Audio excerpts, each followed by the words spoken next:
the current president of the California Association of Nurseries and Garden Centers, and I want to welcome you to our strategic plan webinar. I want you to, a few things we want to cover before we go ahead and get started is, number one is that we will have time for questions at the end of the presentations. So if you could, hold your questions until then, but please take notes and jot down your comments during the process so we don't miss anything during the question and answer session at the end. I want to officially welcome you to this webinar. It's something we've been planning on for some time now since we've conducted our strategic plan, and actually the board approved it several months ago. There's been many things occurring during this period of time, and we've been looking for an opportunity to officially present to you what occurred in the strategic planning process, and then also about how we are implementing those ideas and those objectives and how it impacts the future of CANGC. So without further ado, I want to introduce Deanna Van Claveren, who is our the chair of our strategic planning committee. Deanna is also our treasurer of CANGC and has taken on the role of being the chair of the membership and dues committee. So with that, Deanna, I'd like to turn it over to you. Thank you, Chris. I hope everybody can hear me clearly. What I'm going to show you or walk through with you is our strategic planning process. I was honored to participate in this process and be the committee chair. And so we were just going to take a few moments to tell you about the process itself and the results that we ended up with that the board approved in July.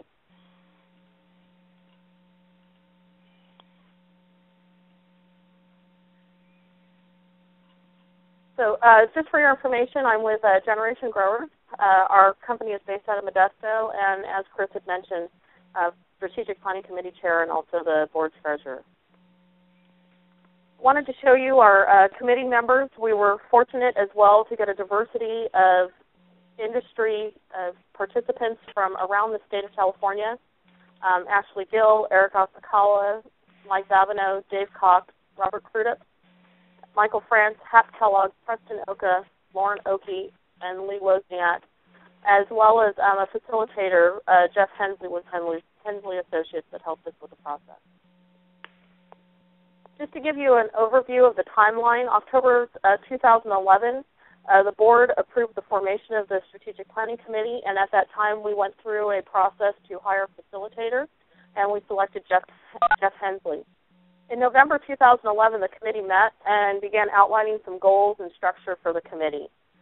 Shortly after that, we came to the realization in December that there were some foundational things that we needed to put into place before we could really evaluate what the association needed and where we wanted, where we could see the association going. And so a 120-day action plan was created in order to lay that groundwork and lay that foundation so we would have a base of understanding before we moved forward with a strategic plan.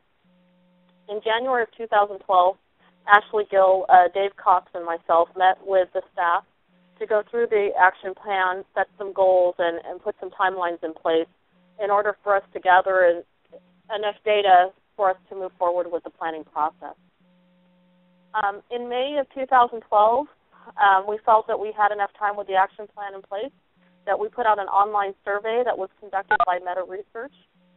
We received over 200 responses to that survey, and if you are interested, the results of that survey are also on the CANGC website. With the information that we gained from that online survey, as well as phone calls, interviews that were done by Jeff Hensley, we gathered in June of 2012 as a committee and spent 2 days to create the strategic plan and develop recommendations that we presented to the board in July. And so the next slides that I'm going to walk you through are that strategic plan. The mission. We were tasked with creating a mission that would explain why does CANGC exists. And the committee came up with to promote and protect the interests of the California nursery industry. The vision came from the question of what do we want CANGC to become? And with looking into that future, the statement was created, CANGC will be the unifying voice for the California nursery industry. We felt that it was important for us also to have a core value statement that we would move forward with as an association. So this forms a new culture that will allow us to implement our mission and work to fulfill this vision. And that statement is as listed below. Effective listening, clear communication, and member participation are required to deliver the transparency and accountability that is fundamental to CANGC's sustainability through our second century. With having these three, the mission, the vision, and the core value statement in place, the Strategic Planning Committee then moved forward with a recommendation on actions and activities that would help support the success of these three components. When we went through this process, it became clear to the Strategic Planning Committee and also shared with the board that there were two components that we felt were like a three-legged stool. Without having all three in place, and it represented equally, there would not be a good support and a good foundation to move forward with any activities that we do. The first three-legged stool that we looked at were the member categories. Retailers, growers, and associates are still our core membership categories that CANGC represents. And looking through the survey and evaluating the state as a whole, we came to the realization that this is still the case. And as with a three-legged stool, it is important for CANGC to represent all three of those member categories equally. The other three-legged stool that we looked at was our product areas. And those product areas are legislative and regulatory, programs and activities, and communications. And again, as similarly mentioned with the member categories, all three of these product areas need to be represented equally and supported equally in order for CANGC to be successful into the future.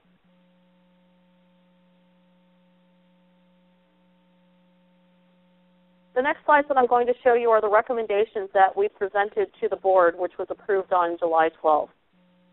These recommendations aren't really in any sort of order of importance, but more of areas that we felt were important from the Strategic Planning Committee to recognize and to do in order for the strategic plan to be supported and for the mission and vision to be fulfilled.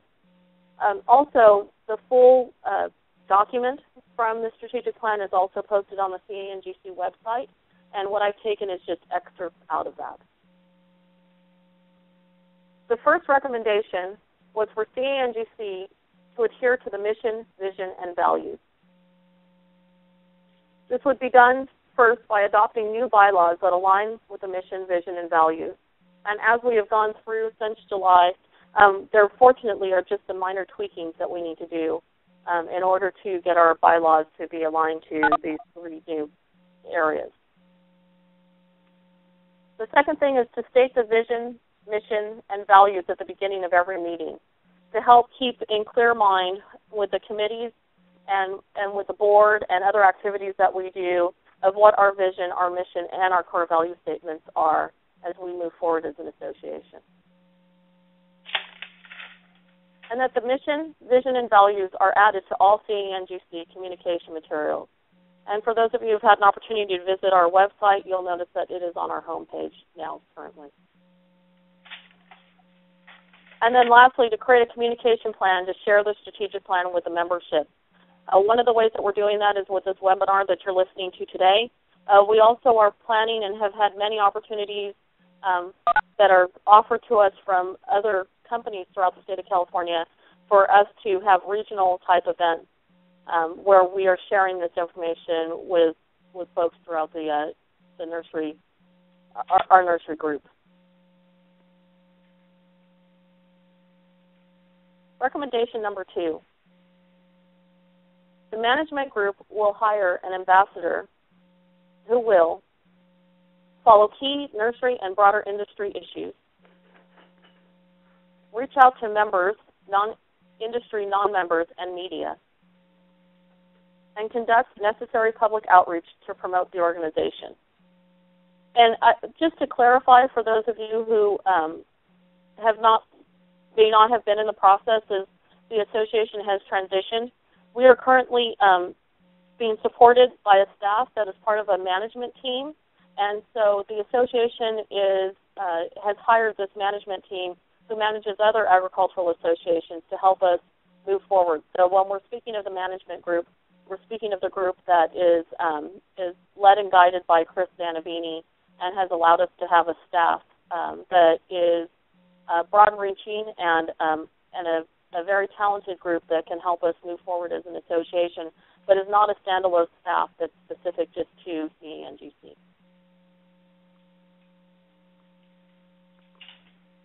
Recommendation number 3,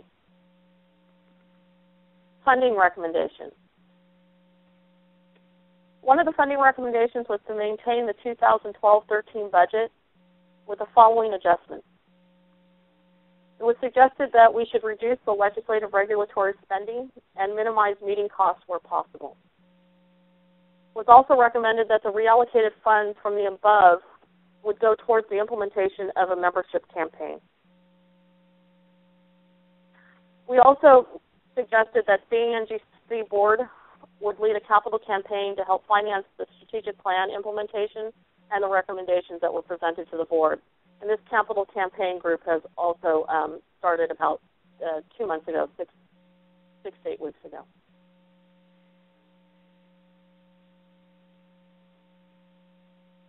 Recommendation number 4.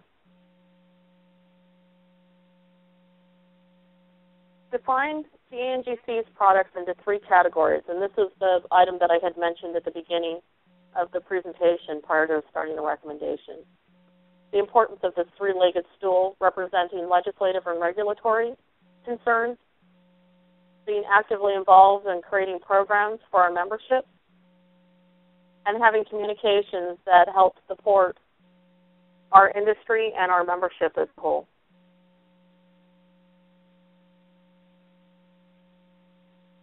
Recommendation number 5. That CANGC becomes transparent in its financial accounting and reporting. This would be done through developing an annual association report, to plan a state of an association address, and that all programs and activities would operate from a business plan and would be submitted and will submit a final report. And part of that conversation for that last item was to make sure that as we are going and adding programs and activities, that not only we make sure that it aligns with our mission and our vision, but that we also keep documentation for successful programs so that we've got that information, and when we go back to look at an opportunity to do something again, that we have that data and that information together already so that we're not starting over from square one.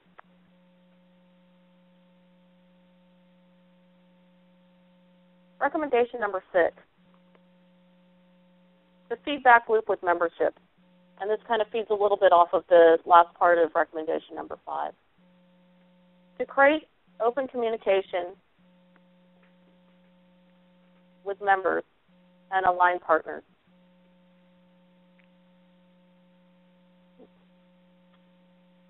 The board, committees, and staff will communicate openly and facilitate feedback loops. And there will be a use of surveys to evaluate member satisfaction, assess association success, and provide guidance for the future. And just as a note about surveys, we really found that the survey that we did initially for the strategic plan was a very useful document and a very useful process, and that we hope that using surveys in the future will help us to continue to do the alignments that we need to make in order for the mission and the vision and our core value statement to continue to move in that direction as the association continues forward. Recommendation number 7, grow membership. Member value must be delivered, and we want to do that by developing a value package and creating a communication plan.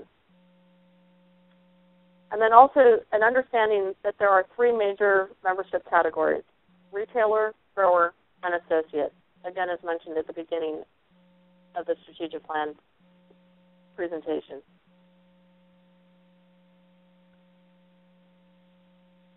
Recommendation number 8. And actually, if you wouldn't mind, I'm going to go back and just touch one more thing about recommendation number 7. For information as well, the dues committee met prior to the strategic plan committee meeting and made a decision to create a flat rate dues system.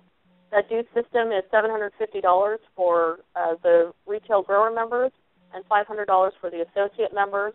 And the process was done with the realization that there was a base amount of income that needed to come in order for us to sustain and support members throughout the state of California. And so we took that and figured out how many members we had or that we needed to have in order to cover those costs and to share that cost equally across per location of companies throughout the state of California. And so that's part of this growing membership communication. Recommendation number 8, regional models. To operate with an effective statewide, regional, and local relationship. To help current chapters to comply with CANGC bylaws and other requirements. And to develop a model that will engage local area activities. And again, this is something that was a recommendation from the Strategic Planning Committee and is in the process of being discussed and evaluated at the board level. There isn't anything that really has been implemented from this recommendation yet at the board level. There were a few other noteworthy and discussion items that we did not actually put down as a recommendation that I'd like to share with you. We felt that the CCN Pro program was successful, and so we wanted to make sure that that was part of the package that moved forward into the next century. The development of non-member focused activities that would attract new members.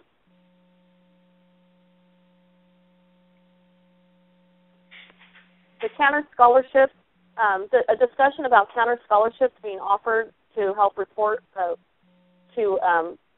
promote CCN Pro recruits. Legislative activities that become more proactive instead of dealing with them as more of a firefighting or reactionary activity. And the importance of understanding the diversity of our industry among the production agriculture companies and non-production perspectives. I really appreciate your time today to listen to the process and appreciate the time and effort that was put through by this committee and the support that we've received from the board at this time. At this point, we're going to ask Dave Cox to take you through the process of what's happened in the steps as the board has received and approved this information, and he'll take you and talk to you about the future of this organization. Thank you very much. Thank you, Deanna. Let me get turned on here. Okay, hopefully you can all see this. So my presentation is about very, very briefly where we've been, where we're going, and where we hope to, and where we're going with the process. And of course, I'm David Cox. I'm the chairman of the board of the CANGC. And for those of you who don't know, I'm with Ellie Cook Company, which is a wholesale grower of bare root plants. We're a national and international shipper. I serve Ellie Cook as the chief executive officer of the corporation, as well as general manager of the company and the production manager. In this business anymore, one has to wear lots of hats to get by. as I think we've all found out. Dave Cox, this is Chris Anabini. We cannot see your screen. Oh, well, I can see it. All right, how do I fix that now? Let's see.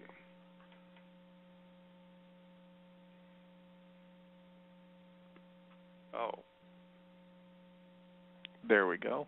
I'm sorry, I forgot to share. My wife kids me about that. I don't share well.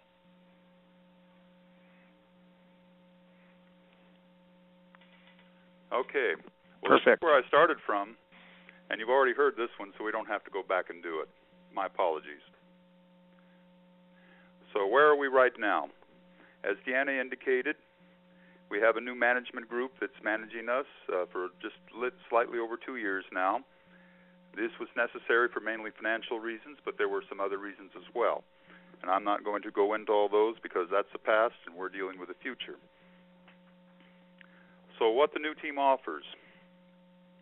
We have an ear at the CalDPR, the California Department of Pesticide Regulations.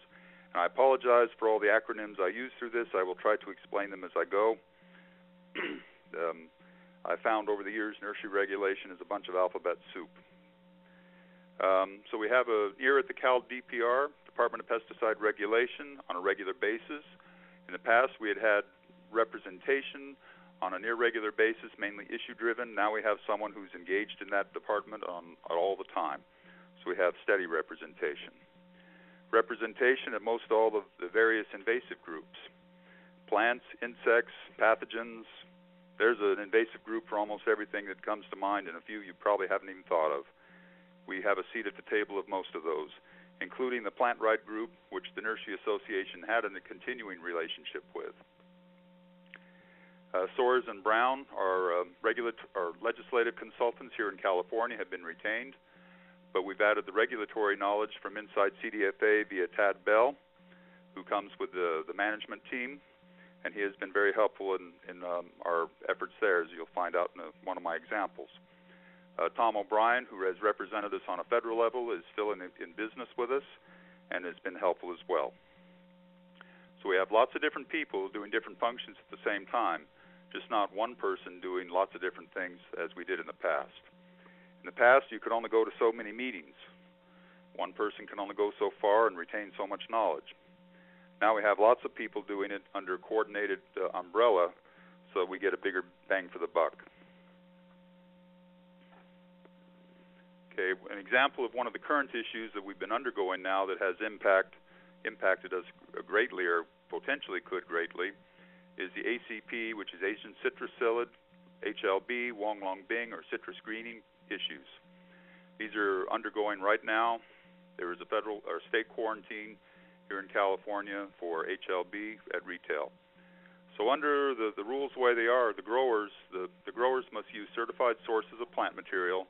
Stock plants have to be under screen. And when I'm saying screen, insect-proof, double entry door locks with positive pressure. So it's a big deal. And eventually all the production blocks will have to be under the same environment. The state quarantine mandates that the same process, at present, the state quarantine mandates that the same process must be involved to sell citrus at retail. And of course, as you can imagine, most retailers don't have the desire to go to all the effort that the growers are doing. In addition, to sell the plants, the retail sales plants are required to be treated with pesticides in order to be offered for sale. That is for Asian citrus psyllid as well as the HLB. So, there's quite a process to move material now. The quarantine area right now is very small, and most of you probably don't even know about it unless you've read the paper. It's a small area in Hacienda Heights, about, if I remember correctly, 90 square miles or something like that. So if you're not in that zone, you don't have to worry too much about it right at the moment. But potentially the entire state could go under this quarantine. The fruit industry, the citrus fruit industry, is deeply concerned that this will spread to the point where the federal government will declare the whole state under quarantine.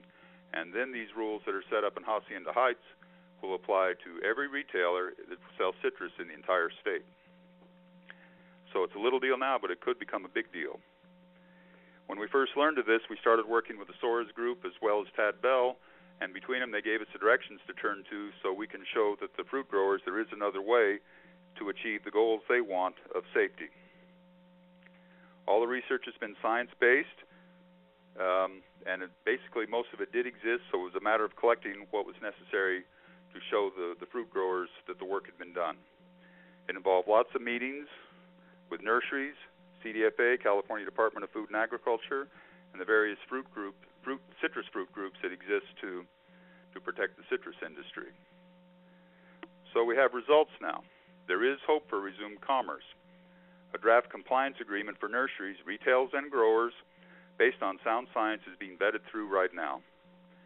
This would allow retailers to sell citrus plants, give the fruit growers actually better security than the existing rules do, because what the existing rules do is encourage people to bootleg plants from out of the region, and thus some of the other virus indexing that has been done to protect the citrus fruit won't be happening, and they could actually end up with outbreaks of other diseases that they don't have right now because of the control on the nursery stock. It becomes a win-win for everyone by working together, and our new management team has made achieving this type of result easier. We're well-grounded as an association now. In my business, the bare root business, roots are everything. If you don't have good roots, nothing else matters. With me, everyone sees them, and if you don't like them, you send it back, or gripe about it at the very least. Our association is now also grounded with good roots, and our plan is not to hide things either. We want to maintain and grow that good structure and move forward. This is an example of what a failed root looks like. I happened to go on vacation to Glacier National Park, and here's a cedar tree. You can see it doesn't have a taproot in it. It's just all surface root because it hit granite and went to the side. Well, it tried really hard for a long time to succeed, but it did fail. Now, I have to brag. This is one of our trees that we grow here. You can see these are roots to grow with. This happens to be a drake elm grown on drip irrigation. Plenty of roots, good structure, something you can work with. It will survive. It did, actually. Okay, so now what? The last few years have been challenging. We've had mergers, consolidations, voluntary closures, forced bankruptcy. But our industry diversity is a good thing here because commercial sales to the farmers have been very strong. This includes trees, vines, and plugs. So it's not all a total loss or not all total dire straits, but it is a significant downturn. And to look ahead, we need to look back to the base where the roots are. The basis to plants is roots. The basis to CANGC is our structure, and we have that good structure in place. We have the opportunity now to grow to our full potential. We can represent ourselves to the state and to the nation as an industry, regulatory groups and legislative groups as well. And these are becoming very necessary to do in this environment. And also, not only to those groups, but to our ultimate customer, be we grower or retail, the ultimate consumer of our product is the consumer. And we need to be in front of them as well, too. Our industry has a unique place in agriculture in that in almost every legislative district in California, there is a nursery. We have representation, thus, in almost every district there is. We just need to harness that to make it work better for the industry as a whole. And we think of ourselves by who we are. We're a retailer, a deciduous grower, a landscape nursery, a greenhouse operator, strawberry nursery, general ornamental nursery, and there's a lot more segments than I can probably think of right here, and maybe than you even realize there are. That's what we see on the inside for who we are. Everyone looking at us from the outside sees one group, the nursery industry, or the nursery community, whatever you want to call it. We're all lumped together to the outside. So in order to utilize that to its full advantage, we need to come together for what we can agree on. We also need to work together with each other so where we don't agree, we can come to understand each other. In my experience, I've found that a lot of the areas we don't think we agree on, we really do, we just don't communicate it very well to ourselves. So we can work on that by talking to each other. Which is the next point, communications. The association now has pretty good and pretty regular internet-based communications. I think you all get a newsletter. They're pretty well communicated. There's a lot of general news as well as specific to certain segments. But that's really not enough for the ways we work as nursery people, at least in my experience. We seem to need face-to-face communication also. So besides the internet communications, we'll be starting to organize regional events to bring nursery people together so that the nurseries in the region can share what they see going on in their area, so that the CANGC can share how things look in the overall scheme of things from a big picture thing looking down to the region. And also so that we can capture feedback from the nurseries in the region on directional issues to be sure that CANGC is working for them and not the other way around. Direction should be driven by the nurseries, not the organizations, and especially not regulators. And without strong organization, this is a distinct possibility and probably not in the too distant future. And we're not looking to reinvent the wheel. We want to work together with local structures where they exist to utilize them in this meeting process. CCN Pro, the retail certification program. We're coming up with a new awareness of that, revitalizing it. We're working with the UC system to revamp the training process to make it more meaningful as we can, not only to the industry, but to the consumer, where it's geared towards. And in my book, a prepared staff is a competitive edge in most markets. The better trained your staff is, the more competitive you are in your marketplace. The next thing coming down the pike, the more immediate thing that we will be starting to see is CDFA budget changes. They are looking at different ways to streamline the enforcement of regulation. This is mainly budget issues coming down on them, where they're looking ways they can streamline things to better utilize the funds they have, which means putting more on us. So they're looking towards a system approach of regulation. I won't go into the full explanation of this. I'll cover a couple little points on it, but it's a very complicated thing that requires more than we want to spend on this call to discuss, and is actually a day topic by itself. They are looking at this for both the grower side and the retailer side, although for the life of me I have yet to figure out how they do it on the retail side.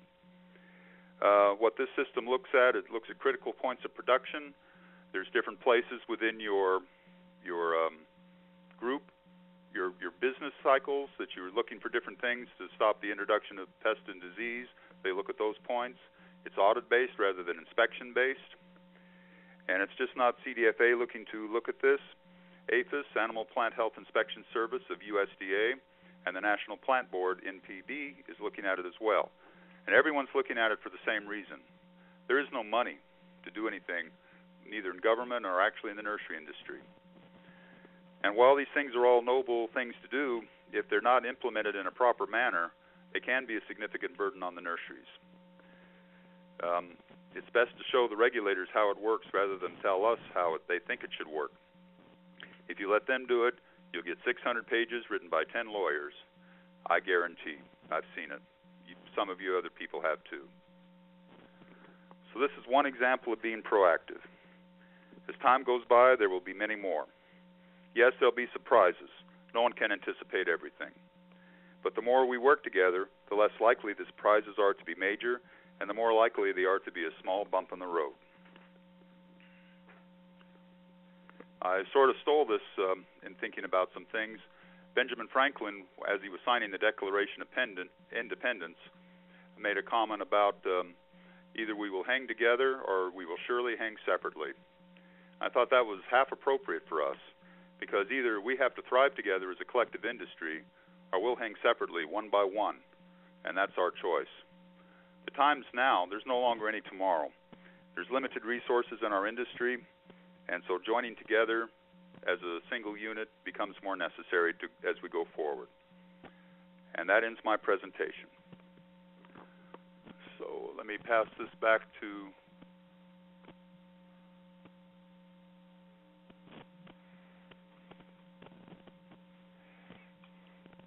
figure out how.